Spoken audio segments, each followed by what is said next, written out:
Hello everyone. Do you know what I mean by the term D-Day and what consequently happened because of that day? Basically, it is a battle among 12 allied nations, which included Australia, Canada, Belgium, France, Czechoslovakia, Greece, New Zealand, Netherlands, Norway, Poland, United Kingdom, and finally the United States, which rose against German forces that were led by Hitler. It was fought on June 6, 1944, and it currently remains as the largest seaborne invasion in history. This battle involved nearly 3 million troops crossing the English Channel from England to Normandy, France, which was under German control at the time. This battle began months before the attack, as Allied bombers began to hit around Normandy to seize and disrupt German forces from going stronger. Once they found out that the Germans were weak enough, the Allied forces decided to attack. American General Dwight D. Eisenhower led this battle.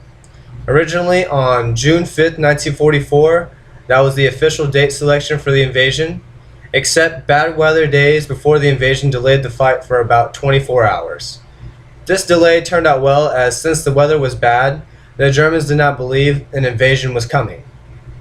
With the Germans not expecting an invasion, they were unprepared and outnumbered.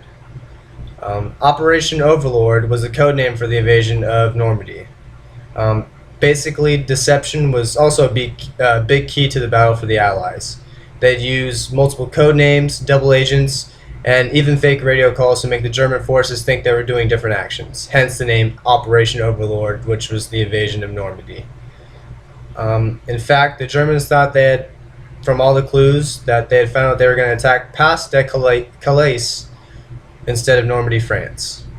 According to History.com, they finally began Operation Overlord in Normandy with about 5,000 ships, with landing craft carrying troops to leave England for France, while also 11,000 aircraft were mobilized for air cover.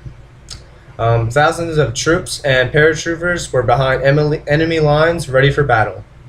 The British and Canadian troops captured beaches that were named Gold, Juno, and Sword, with Americans capturing Utah Beach.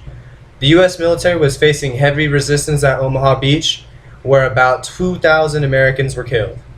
Luckily, by the end of the day, around 150,000 Allied troops had successfully stormed Normandy's beaches. But sadly, around 4,000 Allied troops had lost their lives on that day. About a week later, on June 11th, all the beaches were fully secured and many troops, vehicles, and tons of equipment landed in Normandy.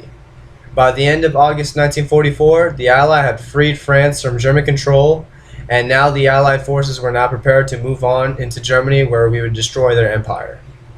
Eventually, the victory of D-Day would prove vital in the future against Nazis in Germany. The Germans could not send forces in France where they could possibly double up against the Allied forces.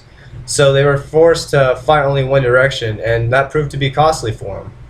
The Allies finally reached Germany and fought, and eventually on May 8, 1945, Nazi Germany had an unconditional surrender. Once they surrendered, the Allies were on the look for Hitler, as they found a substantial amount of concentration camps where Jews were tortured in many different ways. We had seen what they had done and knew we needed to find the man responsible for all of this, which was Hitler. It turns out that Hitler would go on to commit suicide a week before the surrender on April 30th. Operation Overlord, aka D-Day, was key in freeing France from German rule and also consequently helping free the Jews from the dictator Hitler. It is currently still the largest seaborne invasion in history. General Dwight D. Eisenhower also played a big role that led to this battle, and the decision to go ahead with the invasion, even with bad weather, proved to be very helpful and honestly might have won them the war. Without winning D-Day, the outcomes of World War II might have been different. D-Day proved to be a very important battle, not just at the time, but the whole outcome of World War II would have changed if the Allies didn't win. We might have lost. Thank you all for listening, and I hope you enjoyed it.